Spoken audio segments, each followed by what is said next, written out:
Hi, everybody. Brenda Gustin here, and I'm going to talk a little bit about pandemics. Now, I know in infectious disease we talked about pandemics already, but with COVID-19, I think people want to know a little bit more about pandemics, and I thought I would expand on this topic a little bit. And I also wanted to I don't know, leave you with some take-home messages that we really didn't cover in our little discussion of pandemics. So here we go. The first thing I have is a TED Talk. If you want to hear this again, just Google TED Talks and Bill Gates and pandemics, and you will find this. So here we go.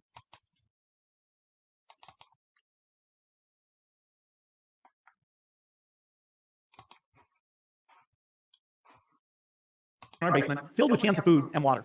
When the nuclear attack came, we were standing like this, standing in our basement, filled with cans of food and water. When the nuclear attack came, we were supposed to go downstairs, hunker down, and water. When the nuclear attack came, we were supposed to go downstairs, hunker down, and eat out of that barrel. Barrel of food and water. Come on.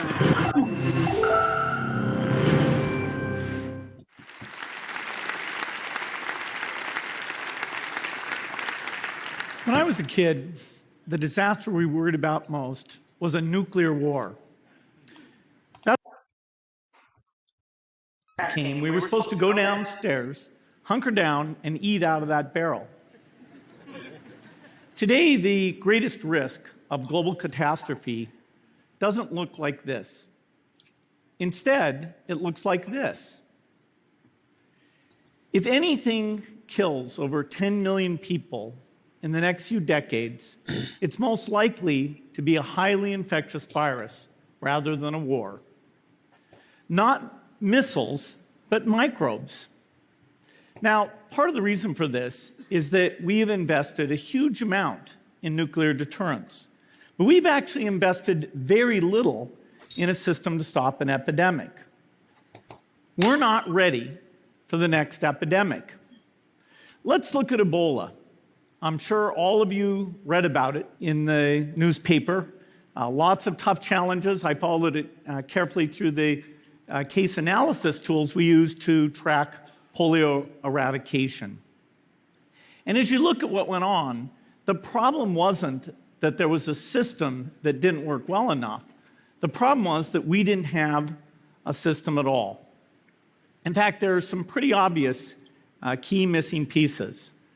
We didn't have a group of epidemiologists ready to go who would have gone, seen what the disease was, see how far it had spread. The case reports came in on paper. It was very delayed before they were put online, and they were extremely inaccurate. We didn't have a medical team ready to go. We didn't have a way of preparing people. Now, Médecins Sans Frontières did a great job orchestrating volunteers, but even so, we were far slower than we should have been getting the thousands of workers into these countries. And a large epidemic would require us to have hundreds of thousands of workers. There was no one there to look at treatment approaches, no one to look at the diagnostics, no one to figure out what tools should be used. As an example, we could have taken the blood of survivors, processed it, and put that plasma back in people to protect them. But that was never tried. So there was a lot that was missing, and these things are really a global failure. The WHO is funded to monitor epidemics, but not to do these things I talked about. Now in the movies, it's quite different. There's a group of handsome epidemiologists ready to go. They move in, they save the day, but that's just pure Hollywood. The failure to prepare could allow the next epidemic to be dramatically more devastating than Ebola. Let's look at the progression of Ebola over this year. About 10,000 people died, and nearly all were in the 3 West African countries. There's 3 reasons why it didn't spread more. The first is there was a lot of heroic work by the health workers. They found the people and they prevented more infections. The second is the nature of the virus. Ebola does not spread through the air. And by the time you're contagious, Most people are so sick that they're bedridden. Third, it didn't get into many urban areas, and that was just luck. If it had gotten into a lot more urban areas, the case numbers would have been much larger. So next time, we might not be so lucky. You can have a virus where people feel well enough while they're infectious that they get on a plane or they go to a market. The source of the virus could be a natural epidemic like Ebola, or it could be bioterrorism. And so there are things that would literally make things 1,000 times worse. In fact, let's look at a model of a virus spread through the air like the Spanish flu back in 1918. So here's what would happen. It would spread throughout the world very, very quickly. And you can see there's over 30 million people die from that epidemic. So this is a serious problem. We should be concerned. But in fact, we can build a really good response system. We have the benefits of all the science and technology that we talk about here. We've got cell phones to get information from the public and get information out to them. We have satellite maps where we can see where people are and where they're moving. We have advances in biology that should dramatically change the turnaround time to look at a pathogen and be able to make drugs and vaccines that fit for that pathogen. So we can have tools, but those tools need to be put into an overall global health system, and we need preparedness. The best lessons, I think, on how to get prepared are, again, what we do for war. For soldiers, we have full-time waiting to go. We have reserves that can scale us up to large numbers. NATO has a mobile unit that can deploy very rapidly. NATO does a lot of war games to check, are people well-trained? Do they understand about fuel and logistics and the same radio frequencies? So they are absolutely ready to go. So those are the kinds of things we need to deal with an epidemic. What are the key pieces? First is we need strong health systems in poor countries. That's where mothers can give birth safely, kids can get all their vaccines, but also where we'll see the outbreak very early on. We need a medical reserve corps, lots of people who've got the training and background who are ready to go with the expertise. And then we need to pair those medical people with the military, taking advantage of the military's ability to move fast, do logistics, and secure areas. We need to do simulations, germ games, not war games, so that we see where the holes are. The last time a germ game was done in the United States was back in 2001, and it didn't go so well. So far, the score is germs 1, people 0. Finally, we need lots of advanced R&D in areas of vaccines and diagnostics. There are some big breakthroughs, like adeno-associated virus, that could work very, very quickly. Now, I don't have an exact budget for what this would cost, but I'm quite sure it's very modest compared to the potential harm. The World Bank estimates that if we have a worldwide flu epidemic, global wealth will go down by over $3 trillion, and we'd have millions and millions of deaths. These investments offer significant benefits beyond just being ready for the epidemic. The primary health care, the R&D, those things would reduce global health equity and make the world more just as well as more safe. So I think this should absolutely be a priority. There's no need to panic. We don't have to hoard cans of spaghetti or go down into the basement. But we need to get going because time is not on our side. In fact, if there's one positive thing that can come out of the Ebola epidemic, it's that it can serve as an early warning, a wake-up call to get ready. If we start now, we can be ready for the next epidemic. Thank you. You'll notice that he didn't mention COVID-19 in that, talking about pandemics, but that was because you might have also noticed that that TED Talk was created in 2015. 2 years before the COVID-19 pandemic, I had been showing a video that I found on Netflix about pandemics in my microbiology class. and urging the same things. In fact, Bill Gates was one of the people in it, but urging the same things about that we're woefully unprepared for pandemics. So pandemics are inevitable, and we certainly are not on our last one. In fact, they're probably more likely than they have been in the past. So I just wanted to review a little bit of the history of pandemics. I know we talked a little bit about this when we talked about influenza and looked at some of the numbers there, but I want you to note some of the diseases associated with pandemics. And to see that we're right, I wanted to go to this picture. And this picture is pretty easy for you to find.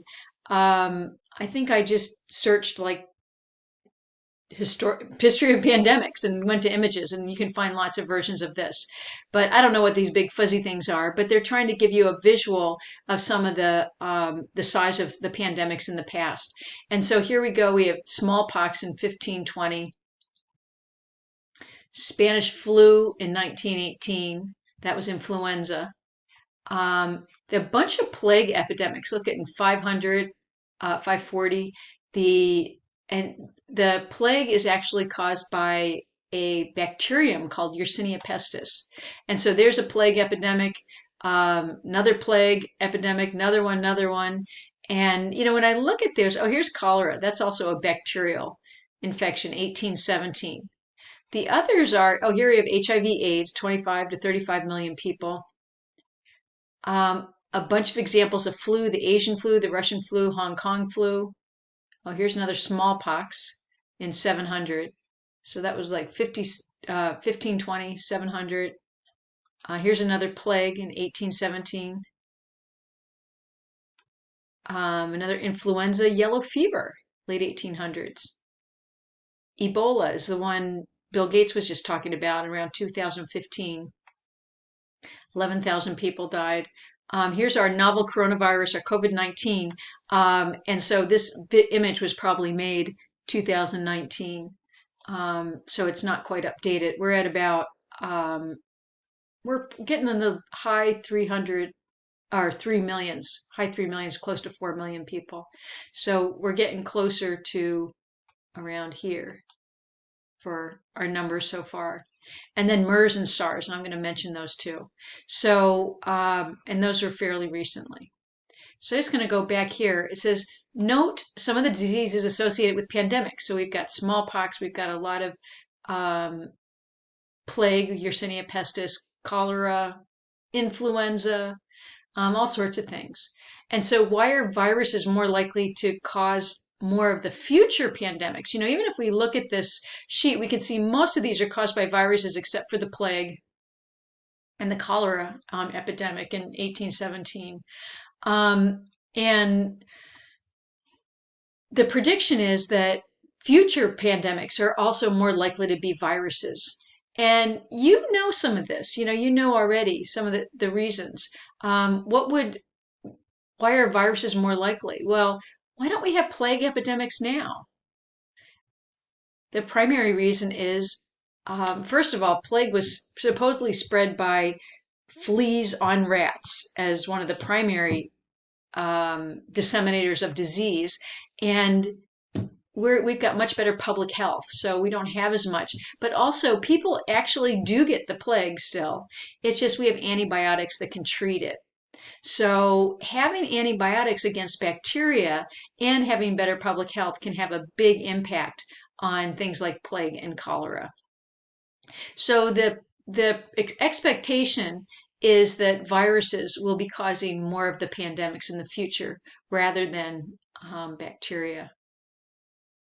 And here's a slide we looked at earlier this semester. It's in your textbook, and it was just some of the historical influenza outbreaks. And I just wanted to remind you, so it's just some of the subset from that previous image. I just want to remind you in June 2021, we're at about 3 million, actually now even approaching 4 million deaths from COVID worldwide. So where do these organisms come from that are causing pandemics? So if we're saying they're mostly going to be viruses, and these pandemics that in the future, pandemics of the future will be viruses. rather than bacteria. Remember what you know about viruses. Viruses need a host. So those viruses must be coming from either other humans or from animals. And as far as pandemics, to have a pandemic, you have to be exposed to an organism for which most people have little or no immunity. And therefore, this is probably going to be coming from an animal. And the first thing, again, something hopefully you remember from this semester, is that we have that thing called antigenic shift. Remember, we can have the mixing of bird viruses into pigs and infect humans. And so that can happen where we get this a fairly probably not very deadly human influenza virus comes in contact with a maybe a deadly bird virus. They mix in pigs, so we create a deadly virus that can infect humans. And that was our antigenic shift. So that's one of the places where we're concerned about viruses coming from. In fact, if we look at back at this visual, the swine flu in 2009 was created that way. And there also the Hong Kong flu was also created that way. So antigenic shift. And you can see they had substantial numbers of deaths.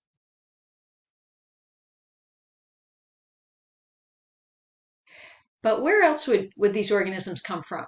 One of the big things we're concerned about and has been a problem is our increased exposure to wild animals. So why are we more exposed to wild animals? Well, we've got more people. And we're doing things like going into areas where we've never been before, into jungles and forested areas that very few people have gone into, and collecting animals or getting exposed to animals. Maybe we're deforesting and animals are coming out that have typically not been in contact with humans. And so things like fruit bats, or this one's called horseshoe bat. Actually, that's the bat that they think is connected to COVID-19.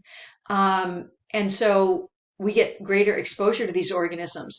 It's a big deal in some countries to have wet markets. And this is a civet cat where it's a wild animal that was collected from the wild that is possibly the source of SARS, one of the other coronavirus viruses that caused an epidemic in earlier in the 2000s.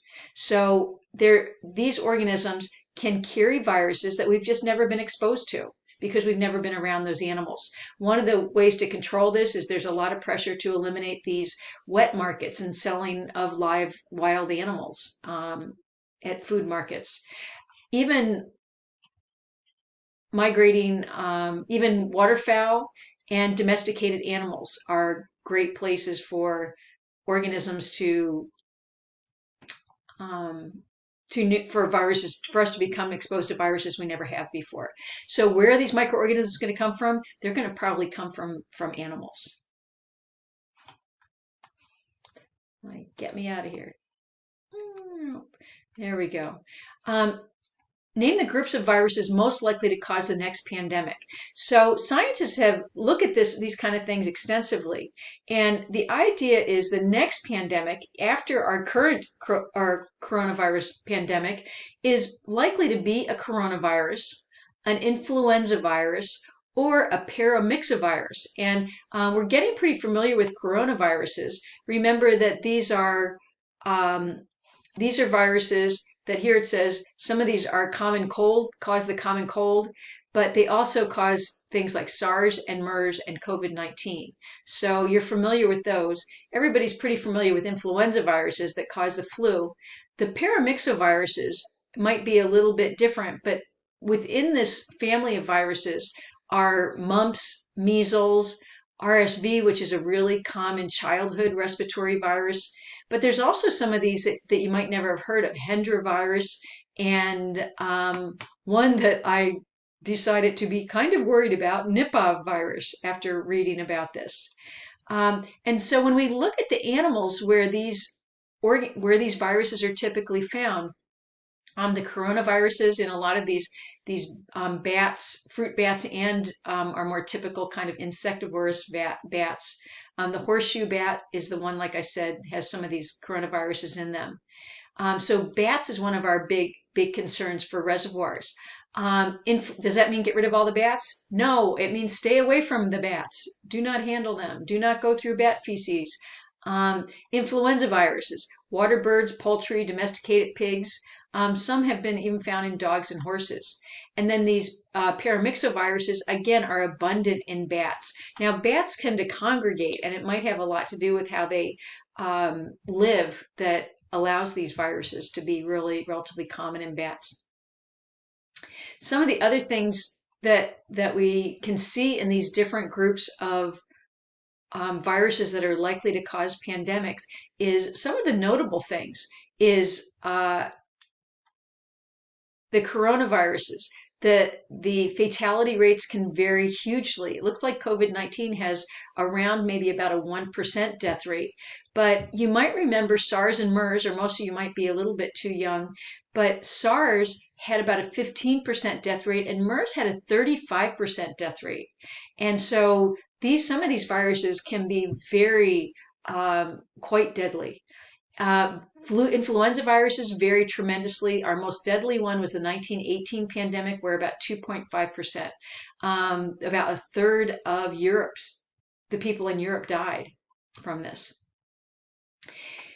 These paramyxoviruses are of concern. It says some of the deadliest known pathogens. There's one called the Hendra virus, although it rarely affects humans, but when it does, the fatality rate is around 50%. There's another one called Nipah, which is even higher and ranges from 50 to 100% in some outbreaks. And fortunately, the outbreaks have been rare. But these are viruses, again, that people are saying could potentially cause a pandemic. Now, think about the difference between the COVID-19 pandemic versus a pandemic that caused, 30 to 50 to 100% fatality. That would be a whole different story. Transmission here, we have contact and airborne. But with these Nipah viruses, it says urine, saliva, that kind of thing. And it talks about some of the animals infected. So the three main groups of what we're most worried about and keeping an eye on most closely are the coronaviruses, the influenza viruses, and the paramyxoviruses as potential pandemic candidates. So what would make a virus have the potential to cause a pandemic? And I think you probably can come up with some of these. The very first thing is something you're all really familiar with, and it comes down to how's the virus made? Being an RNA virus dramatically increases the possibility of that virus causing a pandemic. It turns out that the coronaviruses, the influenza viruses, and the paramyxoviruses are all RNA viruses. And hopefully you remember we said RNA viruses are more likely to mutate. Therefore, they're more likely to develop strains of viruses that we have no immunity to. So RNA viruses are of our highest concern. If a virus has a history of moving from animals to people, even smallpox, measles, Ebola, HIV, we know influenza, coronaviruses, there's lots of examples of viruses that we know have been able to move from animals to becoming more infectious to people. So the fact that they have a history to show they do that also tells us that they could do it again in the future.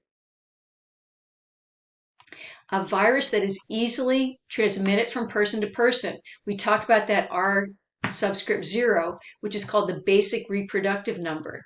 The higher it is, the more easily it's transmitted from person to person.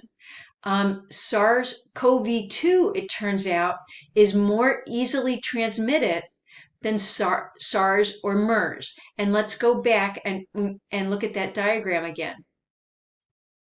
Remember, we had MERS in 2015, SARS in 2002, but look at the numbers. We had, in the hundreds. We had less than 1,000 cases of that. As compared to what we have now with COVID-19, we have these are number of deaths. We had under 1,000 deaths, whereas now with COVID-19, we have, between 3.5 and 4 million deaths. And a lot of this is reflected by how easily it spread because of the nature of this virus.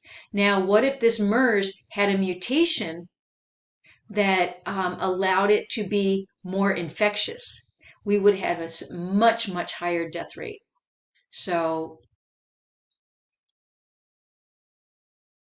look at that. Remember, we said MERS, um, where is it? Fatality rate has a proved fatality rate of about 35%. That's a huge difference compared to what we've been going through. If how the virus is transmitted is also going to determine if it's likely to cause a pandemic. Respiratory droplets is the easiest way for us to get a disease, to become infected.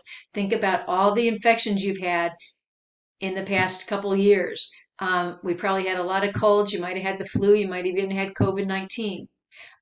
Other things, maybe sexually transmitted diseases or wound infections, were much more rare. Urinary tract infections were probably much less likely for you to get them because of the way they're transmitted. So the respiratory route or by droplets is a really effective way for a pathogen to transmit and potentially cause a pandemic. The last one I put on here is the disease is slow to develop. Now, if we look back at the Ebola epidemic, look at the numbers for Ebola. That's what Bill Gates was talking about in his video. I have about 11,000 deaths. And part of the reason why that wasn't worse, remember Bill Gates in his video said it was partially because it didn't get into the urban areas. But one of the reasons why they were able to keep it out of the urban areas was because when you get it and you become infectious, you're also very, very ill. So you're not walking around, you're not getting on buses, you're noticeably sick. People can tell they should stay away from you. So how the disease develops can also contribute to helping us understand what viruses will cause pandemics. You can actually have COVID-19 and not be aware of it and be spreading the virus. So when it develops slowly and doesn't make you deadly sick, it's much easier to spread.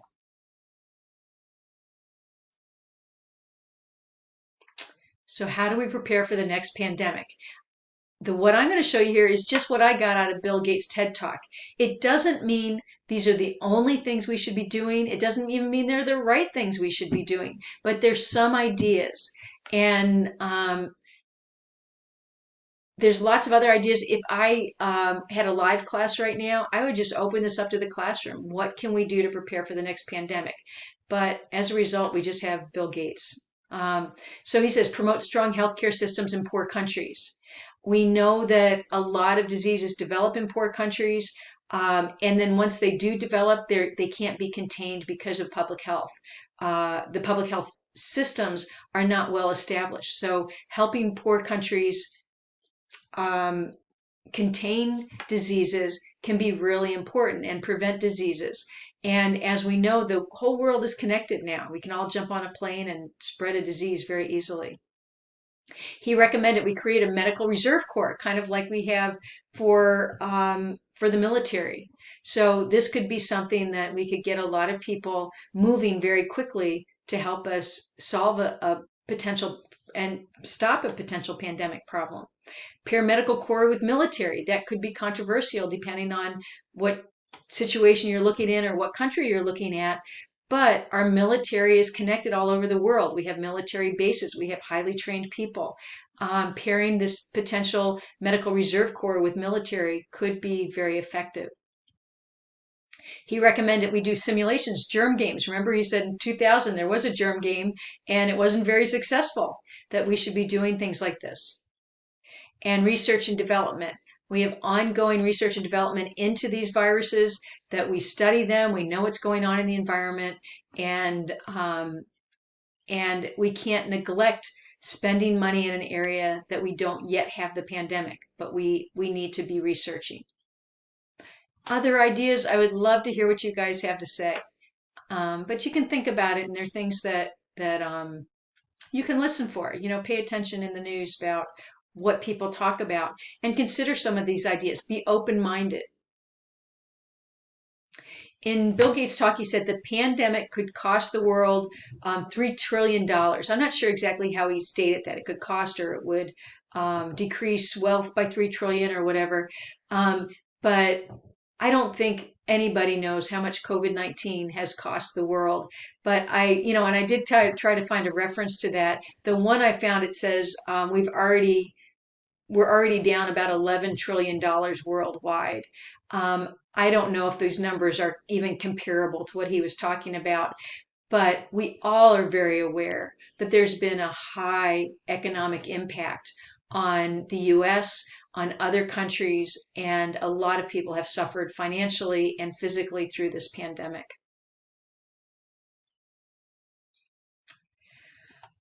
One of the things that I think about is how do we have a conversation. Let me just see. Oh, I got to the wrong slide. I want to go to this one first. I wanted first to kind of point out what is our best tool for stopping the current COVID-19 pandemic or any pandemic at this point. And hopefully you come up with the answer very quickly, which is vaccines. Um, Right now, I put name the best or only question mark tool we have available. We don't have other tools available. I mean, we have some drugs that kind of work that we use for people that are very, very sick, like some antibody treatments and things, but we don't have an effective way to deal with sick people other than preventing it, isolating people, that kind of thing. So really, our best tool are vaccines. One of the things I think a lot about is how to talk to people who are vaccine hesitant. And I had a really interesting conversation with some students in lab the other day just about just that, what's causing some people to be hesitant to get vaccines.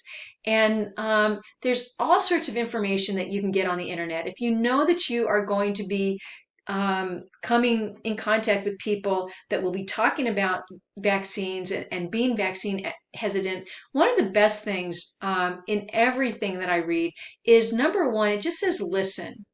And instead of jumping right down people's throats, because I know that a lot of us, as soon as someone disagrees with us, we dig in even harder. And especially the younger you are, I think the more likely you are to do that. Maybe like teenagers are more likely to do that. But frankly, adults do it too.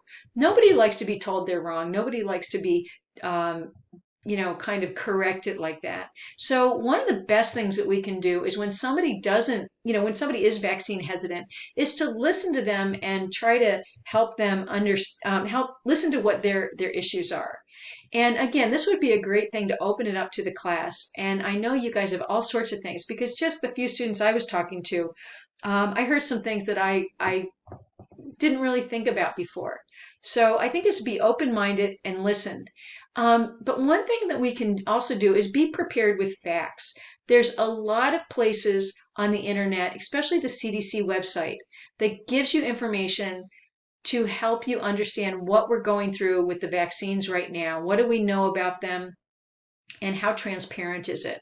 So be prepared with facts and listen to people before you start just criticizing them or jumping down their throats.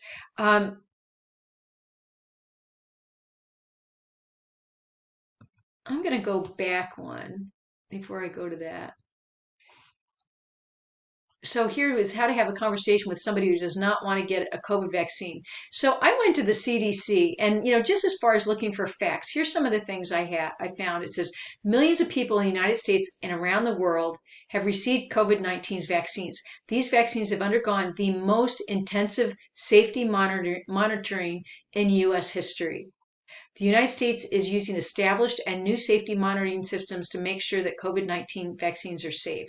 So you can read this kind of information and kind of get it into your mind, the kinds of things that we've been doing to try to make these vaccines safe. The other thing is I just started thinking, and this is where I'd love to have a conversation with some of you guys, that I just started thinking of things like talk to the person that's vaccine hesitant. And I want to say, we're in a really bad situation. We're being harmed socially, we're being harmed economically. Lots of things are in our way causing us problems. Kids are, a lot of kids are still at home, not at school. We can't grocery shop in the same way we used to. All these kind of things. Our supply chains have been disrupted. What would you propose if you say we shouldn't be using this vaccine or these vaccines? What would you propose as a way out? And don't just say, what would you propose? But really, what would you propose? If you think vaccines are not safe, what do you think we can do to get out of this? And the other one that I did, and just have a conversation about that. The other thing that I did is a lot of people are worried about things like side effects, and they hear about one person, some people had blood clots, and oh my gosh, now we're all going to die of blood clots, things like that. Go look at any medication that you've ever taken, Tylenol. Go look at any vaccine that you've ever gotten, the polio vaccine, and look at the paperwork that comes with those. I did a quick look just on the internet, and you would think Tylenol was the worst thing in the world. There's all these scary things they say about Tylenol. Well, we take that all the time. We give it to our kids without thinking. We get polio vaccines, we get measles, mumps vaccines, and tetanus shots. All of those have risk factors associated with them.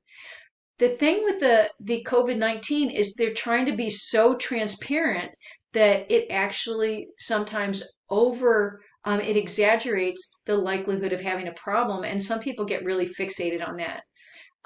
So I would recommend people to go look at the actual numbers, or look at that compared to other things that you're more comfortable with. So there's lots of things you can do to help people become more comfortable with COVID vaccines. And frankly, really, it's our only way out of this right now, unless you got a better idea. And I'm sure lots of people would like to hear better ideas. So this is a challenging problem. The other thing I wanted to just, before the semester was over, I wanted to address, will we need booster shots? And the bottom line is, we don't know yet. We're working on this. All the companies that have made these vaccines are doing extensive research on this. And right now, we know Moderna and Pfizer vaccines have good protection after 6 months. Monitoring is continuing. Lots of research is being done. The most likely chance that we will need a booster is if there are variants that our current vaccine doesn't work for. And that is consistent with what happens with influenzas. So we'll see. That the jury's out on that. On that note, I just hope you guys have, I hope you stay well. I hope you can encourage people to get vaccinated. I hope this is the last pandemic we talk about for a while, but hopefully you have enough information to understand that it probably won't be. Good luck and take care.